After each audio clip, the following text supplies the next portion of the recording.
नमस्कार। बड़ी खबर में आपका स्वागत है। राष्ट्रपति पद के लिए द्रौपदी मुर्मू का आज नामांकन एक शक्ति प्रदर्शन के रूप में हुआ। महाराष्ट्र में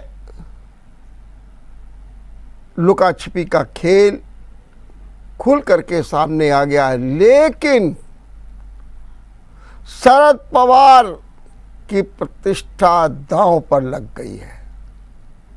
बीजेपी काफी साइड से अपनी भूमिका का निर्वाह कर रही है।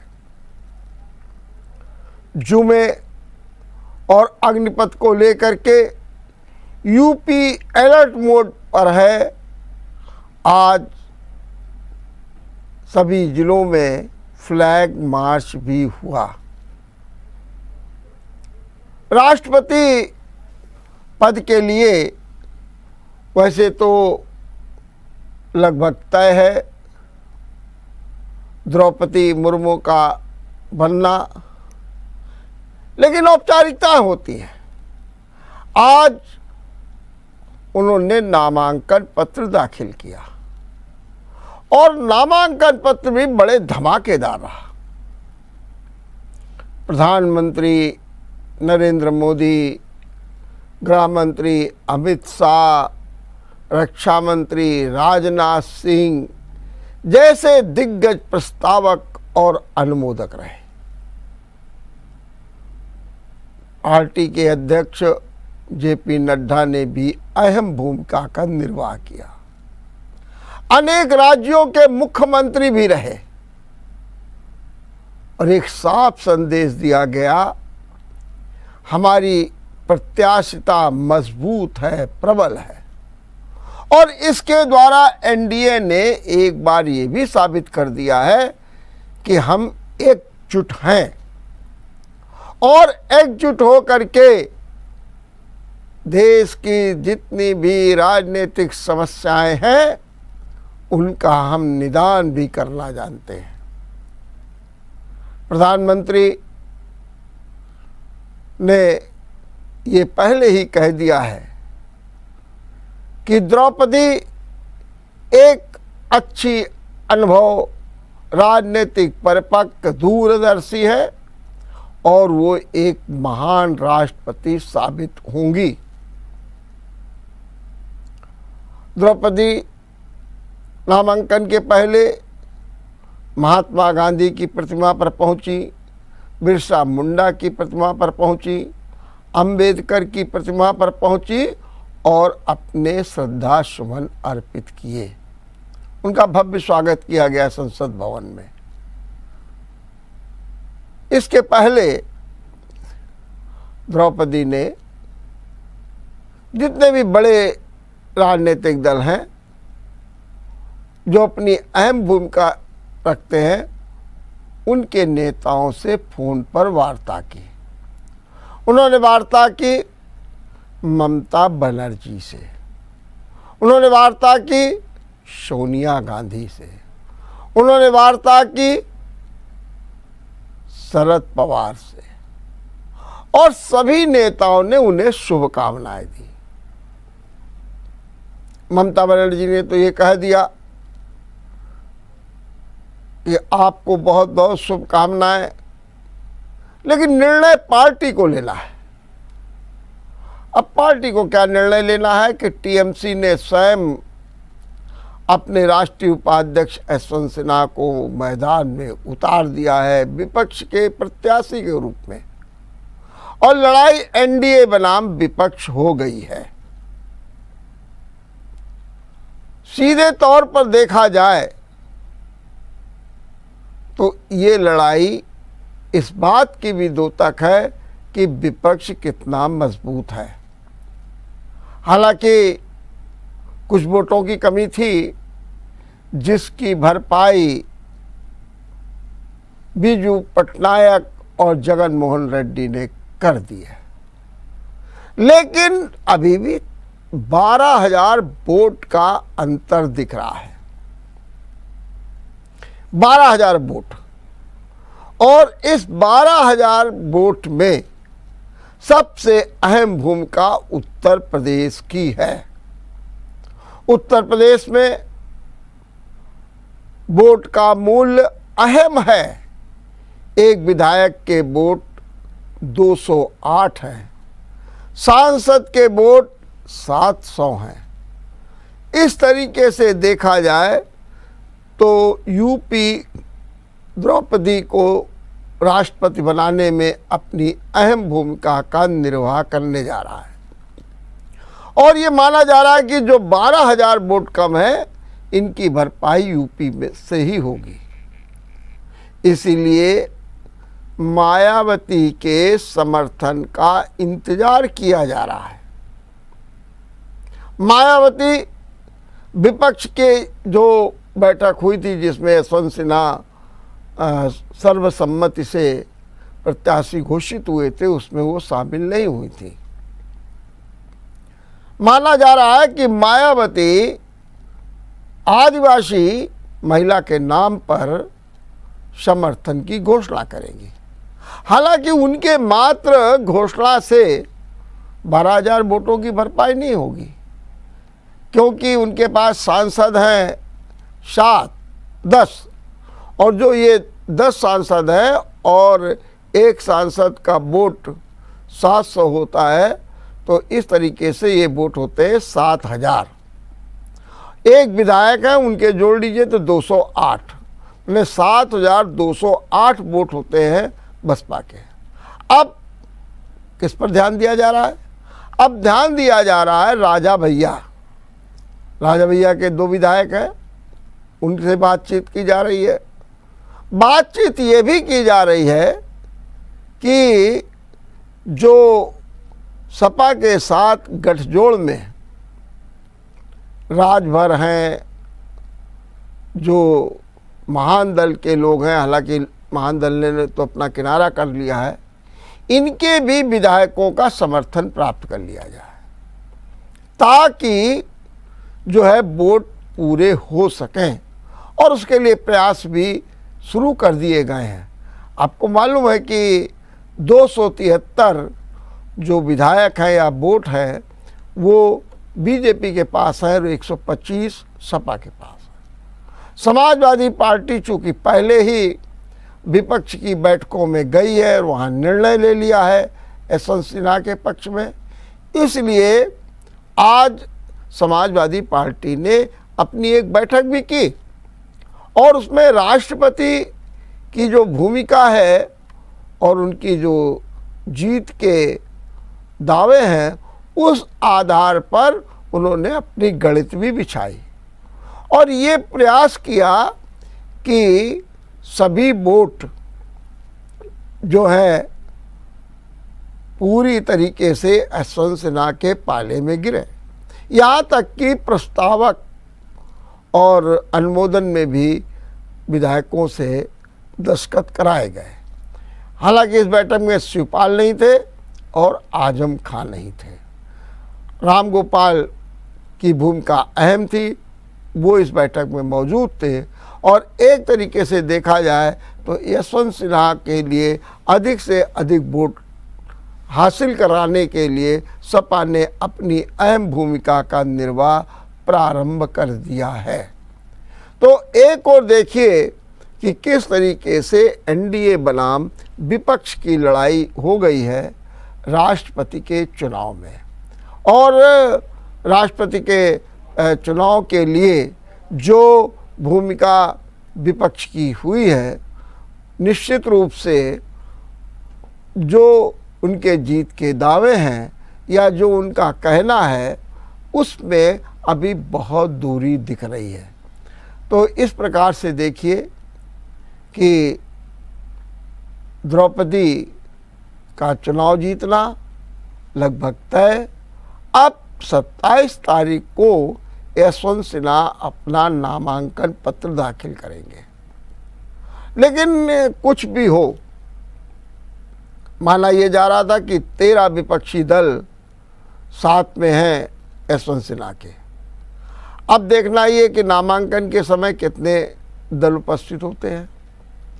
लेकिन इससे एक बात भी साफ होगी कि एनडीए के खिलाफ जो है विपक्ष की भूमिका कैसी है, क्योंकि एनडीए ने आज अपनी शक्ति तो दिखा दी, निश्चित तौर पे दिखा दी कि हम एकजुट हैं और हम अपना प्रत्याशी भी ऐतिहासिक जीत के साथ आगे बढ़ रहे हैं।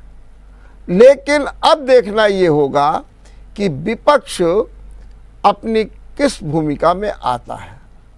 विपक्ष की भूमिका इसलिए भी अहम हो गई है क्योंकि 2024 का चुनाव है और इसी 2024 के चुनाव को लेकर के राष्ट्रपति के चुनाव को संबल प्रदान किया जा रहा है। देखिए क्या होता है, लेकिन राष्ट्रपति का चुनाव बड़ा दिलचस्प हो गया है और जो राष्ट्रपति की प्रत्याशी हैं एनडीए की, वो लगातार लोगों से संपर्क कर रही हैं और ये भी माना जा रहा है कि वो जल्द ही दौरे भी प्रारंभ कर देंगी राज्यों के। उत्तर प्रदेश में आएंगी, मध्य प्रदेश जाएंगी, जितने भी बड़े बड़े राज्य हैं वहाँ तो पहले ही चरण में जाएंगे और लोगों से समर्थन जुटाएंगी। जहाँ तक बात है महाराष्ट्र की, महाराष्ट्र के संकट में पवार की प्रतिष्ठा दांव पर लग गई है। माने शरद पवार के पास ये जो सरकार चल रही थी उद्धव ठाकरे की, एक तरीके से उनके पास चाबी थी और जो महाविकास आघाड़ी जो गठबंधन बना था उसके जो मुखिया थे वो शरद पवार ही थे। आरोप तो ये भी था कि शरद पवार ने सरकार बना दी, सरकार चला रहे हैं, वो बाकायदे निर्देश दे रहे हैं, क्योंकि जो अभी शिवसेना में डिफेक्शन हुआ है, जो शिवसेना में अभी जो टकराव हुआ है उसमें शरद पवार का भी मुद्दा तेजी के साथ आया है और कहा कि सरकार तो पूरी तरीके से शरद पवार चला रहे थे। लेकिन एक बात और सोचने की है, एकनाथ शिंदे खेल खेल रहे, शिवसेना पर दावा कर रहे हैं, ये तो कह रहे हैं कि एक राजनीतिक महाशक्ति उनके साथ में है, मैंने बीजेपी को इशारा भी कर रहे हैं। लेकिन सच बात तो ये है कि बीजेपी बड़ी साइड में पड़ी हुई है, हाशिए में पड़ी हुई है। मंथन हो रहा उनके यहाँ, फडणवीस के पास लोग पहुंच रहे हैं, बातचीत हो रही है, लेकिन खुल करके अभी पत्ते नहीं खोल रही है। बीजेपी क्या करना चाहती है? क्या बीजेपी अपना मुख्यमंत्री बनाएगी? क्या बीजेपी अगर ज़रूरत पड़ेगी तो एकनाथ शिंदे को ही सीधे तौर पर मुख्यमंत्री का ऑफर दे देगी? क्या होगा? क्योंकि एक तीर से दो निशाने किए जा रहे हैं। एक तो ये सरकार गिरे और दूसरी ओर शिवसेना से उद्धव ठाकरे का कब्जा भी समाप्त हो। चारों ओर से घिरी उद्धव ठाकरे सरकार अपनी बॉडी लैंग्वेज से ये नहीं दर्शाना चाहती है कि हम हार गए हैं, हम निराश हैं, हताश हैं। यही कारण है कि मातोश्री से आज सब जो शिवसेना के नेता निकले उनमें प्रमुख रूप से थे आदित्य ठाकरे। तो जब आदित्य ठाकरे शिवसेना भवन जाने लगे तो उन्होंने विक्ट्री का निशान दिखाया, विक्ट्री का, कि हम बिल्कुल जीत गए हैं, आप परेशान न होइए। वैसे लड़ाई आर पार की चल रही है। उद्धव ठाकरे ने साफ शब्दों में कह दिया है कि बस आज अगर बात नहीं करते हैं बागी तो वरना कार्रवाई। और उसकी पहल में 12 विधायकों को अयोग्य घोषित करने के लिए उपाध्यक्ष के पास एक याचिका भी दे दी गई है। इन विधायकों में शिंदे भी है, आरोप ये है कि इन्होंने व्हिप का उल्लंघन किया है। शरद पवार भी लगातार कह रहे हैं कि सख्ती कीजिए, सख्ती कीजिए, और ये भी कहा जा रहा है कि आज लगभग तय हो जाएगा कि क्या होना है। अभी तक ये था कि राज्यपाल भगत सिंह कोश्यारी कोरोना पॉजिटिव है, वो अस्पताल में भर्ती हैं, लेकिन अब खबर आ गई है कि उन्हें अस्पताल से छुट्टी दे दी गई है। माने कि एक राजभवन का रास्ता भी साफ हो गया, नंबर एक। नंबर दो, इस बात की भी चर्चा है कि एकनाथ शिंदे गुवाहाटी से कुछ विधायकों के साथ मुंबई आ रहे हैं। अब वो कहाँ आएंगे, किससे मिलेंगे, राज्यपाल से मिलेंगे, अपना क्या प्रतिवेदन देंगे, ये देखने की बात होगी। लेकिन उनका ये दावा है कि उनके पास शिवसेना के 38 विधायकों का समर्थन है, उनके साथ हैं। और अब तो एक स्थिति और बन रही है, अब वहाँ पर जो शिवसेना के पार्षद हैं वो भी विद्रोह कर रहे हैं, वो भी नॉन रिचेबल आ रहे हैं, और लग रहा है कि वो सब एकनाथ शिंदे के साथ हैं। बहरहाल ये तय हो गया कि शिवसेना टूटेगी। अब क्या होगा वो दूसरी बात है, शिवसेना टूटेगी, क्योंकि जिस तरीके से पोस्टर लगाए जा रहे हैं एकनाथ शिंदे के, फिर उन पर कालिक पोती जा रही है, ये अपने आप में। संजय राउत कह रहे हैं कि बस अब कोच रही, अब बागी से कोई बातचीत नहीं होगी, फ्लोर पर सब कुछ होगा, और लगातार मीटिंगें चल रही हैं। ये निश्चित रूप से अपने आप में ये दर्शाता है कि किस तरीके की राजनीति अब हो रही है। और आपको एक बात और बता दें कि राजनीति में तनाव भी है। शिवसेना के एक नेता संजय आज गुवाहाटी पहुंचे। उनका उद्देश्य था कि वो जो बागी नेता हैं या बागी विधायक हैं उनसे बात करना चाहते थे।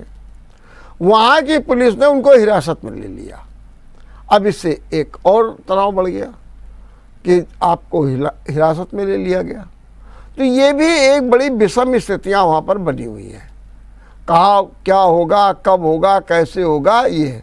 लेकिन एक बात आपको और बता दें कि इन बातों पर जनता का पैसा, सरकार का पैसा, या कहिए कि किसी व्यक्ति का पैसा कितना खर्च होता है, इसका आकलन केवल एक ही बात से सोचिए कि गुवाहाटी में जिस होटल में ये हमारे 42-46 विधायक टिके हैं, वहाँ पर 70 कमरे बुक कराए गए थे, 70 कमरे, और 7 दिन के लिए। और इन 70 कमरों का जो किराया हुआ है 7 दिन का, वो 56 लाख रुपए। और खाना भी जितने लोग रुके हुए उनका भी 56 लाख। माने कुल खर्च जो है वो 1,12,00,000 का आया है। ये तो अभी आया है, आगे क्या होगा। फिर प्लेन से आना जाना, टैक्सी से आना जाना, ये सारे खर्चे हैं। लेकिन किस तरीके से अपव्यय हो रहा है। लोकतंत्र में हमारे जनप्रतिनिधि क्या कर रहे हैं, क्यों नहीं दृढ़ता के साथ आगे आते हैं, क्यों ये लुका छिपी होती है, क्यों इस तरीके से उनको बंधक बनाया जाता है, अपने आप में ये बड़ा विचारणीय प्रश्न है। लेकिन देखिए महाराष्ट्र का संकट किस ओर जाता है और क्या होता है, ये बड़ा दिलचस्प भी है, और इससे एक नई राजनीति भी तय होगी। माना ये जा रहा है, कहा यह जा रहा है कि शिंदे को मुख्यमंत्री बना दिया जाएगा और शिवसेना पर शिंदे का कब्जा हो जाएगा। जिस तरीके से उद्धव ठाकरे ने अपने भाई से शिवसेना खींची थी, ठीक वैसे ही आज उनके हाथों से कमान छीनने का काम शिंदे कर रहे हैं। बहरहाल महाराष्ट्र की राजनीति आज पूरे देश में चर्चा का विषय बनी हुई है। आज जुमा भी है और अग्निपथ को लेकर के किसान मोर्चा ने विरोध मार्च का भी ऐलान किया था। ऐसे में यूपी आज अलर्ट मोड में रहा, जहां एक और जुमे के दौरान भारी पुलिस व्यवस्था करके निगरानी की गई, ड्रोन से निगरानी की गई, वॉलंटियर्स लगाए गए। वहीं दूसरी ओर इस बात को भी लेकर के पुलिस अलर्ट रही कि अग्निपथ को लेकर के किसी भी प्रकार से कोई भी जो है विरोध सामने न आए। हालांकि आज वायुसेना ने अग्निपथ का रजिस्ट्रेशन शुरू कर दिया, उधर भी कार्रवाई चल रही है, उधर रजिस्ट्रेशन भी शुरू हो गया है वायुसेना में अग्निपथ के अग्निवीरों के लिए। और वहीं दूसरी ओर जुमे की नमाज, किसान मोर्चा का विरोध। लेकिन एक खबर और भी है, खबर ये भी है कि जुमे के दौरान अपीलों में, चर्चाओं में ये भी कहा जा रहा है कि हमें अग्निपथ के लिए आवेदन करना चाहिए, हमें अग्निवीर बनना चाहिए। ये भी एक ऐसी पहल है जो अग्निपथ को एक संबल प्रदान करती है। देखते रहिए बड़ी खबर। नमस्कार।